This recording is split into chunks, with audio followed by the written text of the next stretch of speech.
The first time I heard the creaking above my bedroom ceiling, I tried to ignore it. Old houses make noises, I told myself. Just the building settling, adjusting to the weather. But when the dragging sound continued, night after night, slow and deliberate, like someone rearranging furniture in the small hours of the morning, I began to question my decision to rent this place. I found the listing for this two-bedroom house in the Millfield suburbs 2 months prior. The rent was suspiciously low for the market. The commute downtown would be longer, but I could start saving for a down payment on my own place. Mr. Hargrove, the landlord, had seemed overly eager to rent it out. Too eager, I realized now. During the walkthrough, I noticed a small hatch in the hallway ceiling. Mr. Hargrove waved it off when I asked. Oh, just the attic crawl space, cramped up there, not part of the lease agreement. Just holds some old insulation, nothing worth seeing. He insisted there was no pull-down ladder. The only access was supposedly from the roof outside, a deliberate choice to prevent tenants from storing things and potentially damaging the ceiling. The scratching and dragging sounds started during my 3rd week there. I often worked late, getting home after midnight. First, I blamed the neighbor's cat walking on the roof. But cats aren't heavy enough to make the ceiling creak like that, and they certainly don't drag heavy objects back and forth in an attic. I called Mr. Hargrove a few times. When he finally answered, his voice was strained. Probably raccoons or squirrels. They find ways in through the eaves. I'll send someone to check it out. But weeks passed, and no one ever came. The sounds developed a pattern. They began shortly after I got home.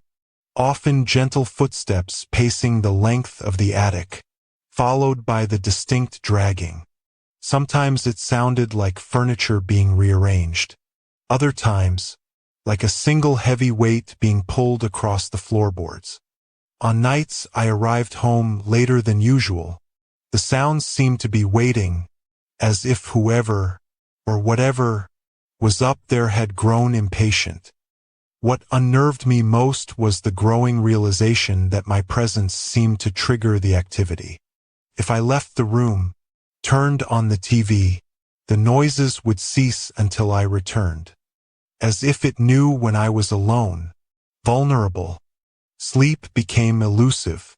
I lay awake, straining to follow the movements overhead. Dark circles formed under my eyes. Colleagues commented on my unkempt appearance. After 6 weeks of this psychological torture, I decided I had to investigate myself. I took a day off work, waiting until a bright afternoon, hoping daylight would dispel some of the attic's gloom. I bought a powerful flashlight, a hammer, and a small pry bar. The hallway hatch was sealed shut with paint around the edges, suggesting it hadn't been opened in years. It took considerable effort to break the seal. Dust and paint chips rained down on my face. My heart hammered, sweat pouring down, and not just from the exertion. When the hatch finally popped open, a wave of musty, stagnant air washed down. The smell was odd, not just dust and age, but something vaguely organic, hard to define.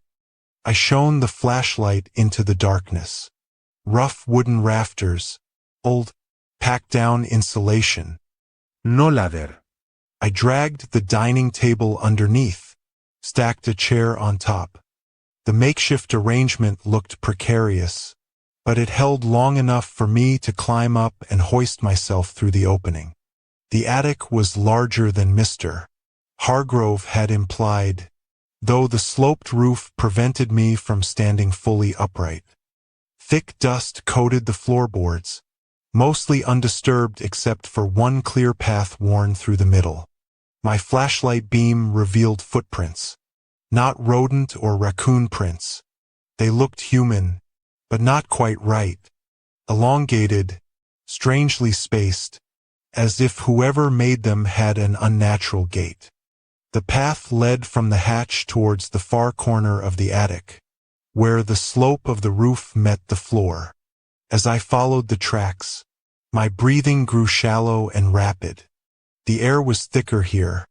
The flashlight beam trembled as I neared the corner where the footprints seemed to vanish into the wall. On closer inspection, I noticed a small gap between the wall framing and the roofline, a narrow, dark space that continued somewhere out of sight. The hairs on the back of my neck prickled. A chill ran down my spine despite the suffocating heat. Something in that dark recess was watching me. I felt it, a certainty beyond reason, an oppressive weight on my consciousness. The silence became absolute. Even the normal creaks of the house ceased, as if the structure itself was holding its breath. Then, a soft, slow exhale whispered from the darkness beyond the gap. Not animal, not wind, deliberate. I scrambled back too quickly, nearly tumbling through the hatch opening. My elbow slammed against a rafter, sending a jolt of pain up my arm, but I barely registered it. Adrenaline surged. I clambered down the makeshift ladder, nearly sending the chair and table crashing, slammed the hatch closed, and dragged the heaviest piece of furniture I could find, my wardrobe, underneath it. My hands shook violently as I called Mr. Hargrove, my voice cracking as I demanded answers. This time, he picked up on the first ring, as if expecting the call. He listened to my breathless story without interruption. When I finished, the line was silent for a long moment. Finally, he spoke, his voice flat, devoid of emotion. He explained that the previous tenants had reported similar things. He admitted he'd hoped the issue had resolved itself during the months the house sat empty. He spoke vaguely about the house's peculiarities, suggesting some spaces could develop their own awareness over time. A ridiculous notion, yet after what I'd experienced, it planted a seed of formless dread. Mr. Hargrove offered my deposit back if I wanted to break the lease. His willingness only made me more suspicious that he knew more than he was letting on. I should have taken the offer, packed my bags that afternoon, but stubborn curiosity held me there. I convinced myself there had to be a rational explanation. Maybe someone was breaking into the attic from outside, using it as a hideout while I was at work. That would explain why the activity increased when I was home. The intruder trying to scare me away. I set up motion sensor cameras around the house, focusing on the roofline. I carefully placed a digital audio recorder up in the attic, near the strange footprints, before sealing the hatch and replacing the wardrobe. Then I waited. 3 nights passed with nothing. The attic was silent. On the 4th night, exhausted and beginning to doubt my own memories, I returned home to an eerie quiet.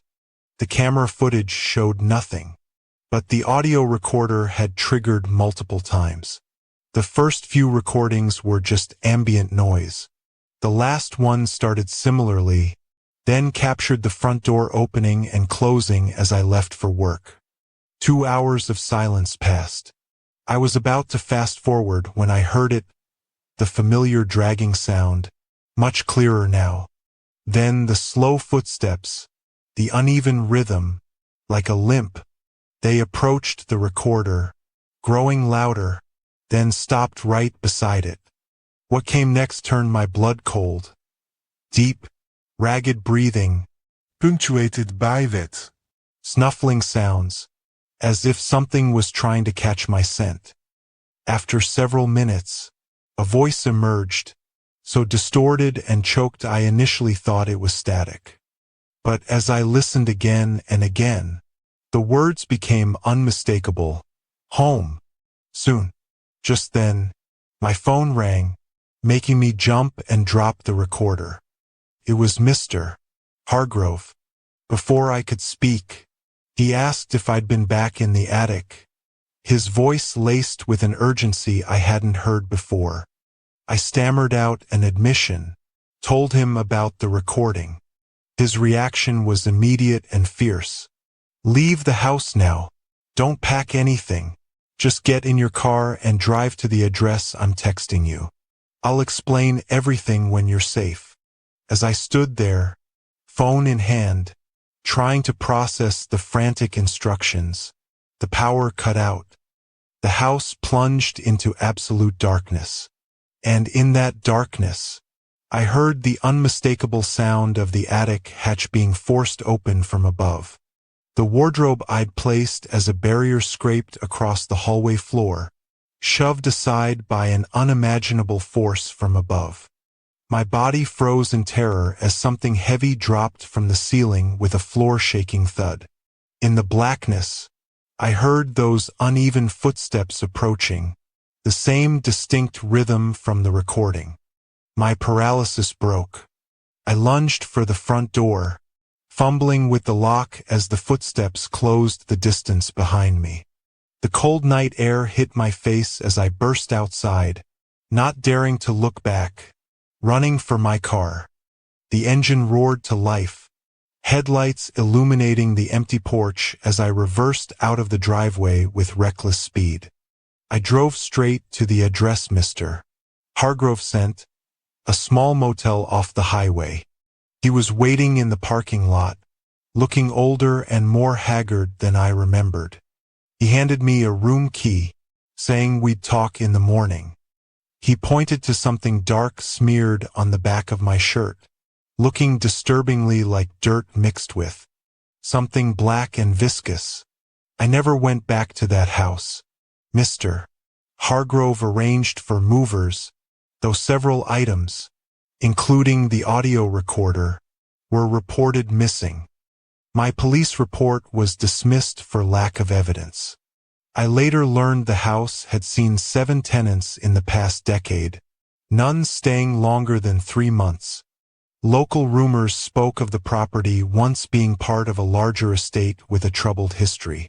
Sometimes, in the dead of night, in my new apartment, I wake up thinking I hear uneven footsteps in the hall outside my door. I tell myself it's just a neighbor coming home late, but deep down, I know better, because whatever was in that attic didn't just want the house to itself. It wanted company, and I have the unsettling feeling that it's still looking.